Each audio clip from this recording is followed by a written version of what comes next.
धुंध की एक पतली चादर ने सूरज को ढक लिया था, जैसे कोई रहस्यमय पर्दा पूरे गांव पर तान दिया गया हो। अर्जुन ने अपनी जीप की खिड़की से बाहर झांका, जहां हरे भरे खेत धीरे धीरे घने जंगलों में बदल रहे थे। सड़क संकरी थी, कच्ची और उबड़ खाबड़, और हर कुछ कदम पर गड्ढों ने उनकी गाड़ी को हिलाकर रख दिया। ये जगह वाकई दुनिया से कटी हुई है, उसने बुदबुदाया, अपने कैमरे को गोद में संभालते हुए।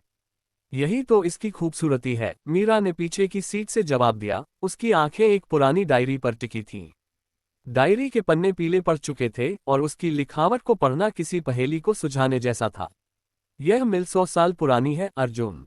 अंग्रेजों ने इसे बनवाया था, लेकिन इसके बंद होने की कहानी कुछ ठीक नहीं लगती। रोहन, जो ड्राइवर की सीट के बगल में बैठा अपने ड्रोन के कंट्रोलर से खेल रहा था, हंसा। तुम दोनों हमेशा हर चीज में रहस्य ढूंढ लेते हो। ये बस एक पुरानी टूटी फूटी मिल है। लोग डरावनी कहानियां बनाते हैं क्योंकि उनके पास और कोई काम नहीं होता। तब रात में चलने वाली मशीनों की आवाजें क्या हैं? कविता ने पूछा, जो उनकी गाइड थी और गांव की एकमात्र ऐसी लड़की जो बाहरी लोगों के साथ मिल को देखने जाने को तैयार हुई थी। उसकी आवाज में एक अजीब सा तनाव था, जैसे वह कुछ छिपा रही हो। अर्जुन ने उसकी तरफ देखा, उसकी भूरी आंखें संदेह से भरी थीं। तुम भी उन अफवाहों पर यकीन करती हो?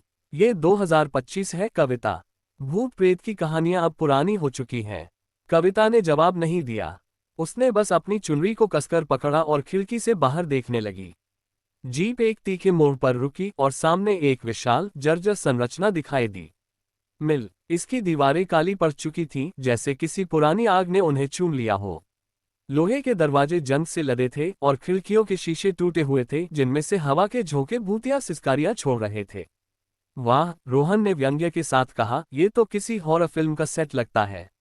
यही तो हम चाहते थे, नहीं? अर्जुन ने मुस्कुराते हुए कहा, अपने कैमरे का लेंस खोलते हुए। ये डॉक्यूमेंट्री हमें रातों रात मशहूर कर देगी। मीरा ने डायरी बंद की और अपनी सीट से उतरते हुए बोली, सावधान रहना अर्जुन। कुछ जगहें सिर्फ कहानियां नहीं होती। गांव छोटा था, मुश्किल से 20-25 घर। लकड़ी और मिट्टी के बने घरों की दीवारें समय के साथ झुक चुकी थीं। गांव वाले उन्हें देखकर चुपके चुपके फुसफुसा रहे थे। एक बूढ़ी औरत, जिसका चेहरा झुर्रियों से भरा था, ने कविता को एक तरफ खींच लिया।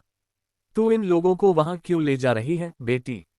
वह मिल, वह जगह शापित है। माँ जी, ये लोग नहीं मानते, कविता ने धीरे से कहा, उसकी आवाज में डर और मजबूरी का मिश्रण था।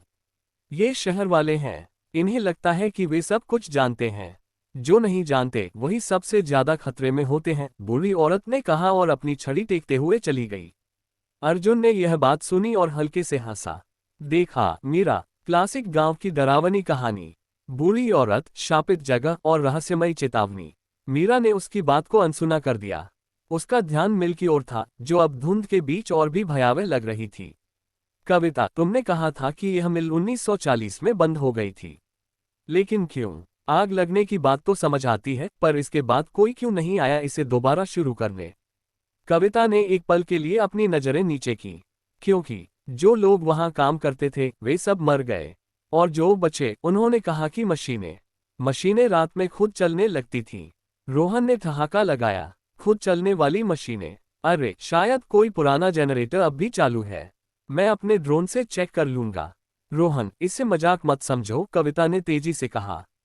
मेरे दादाजी वहां काम करते थे।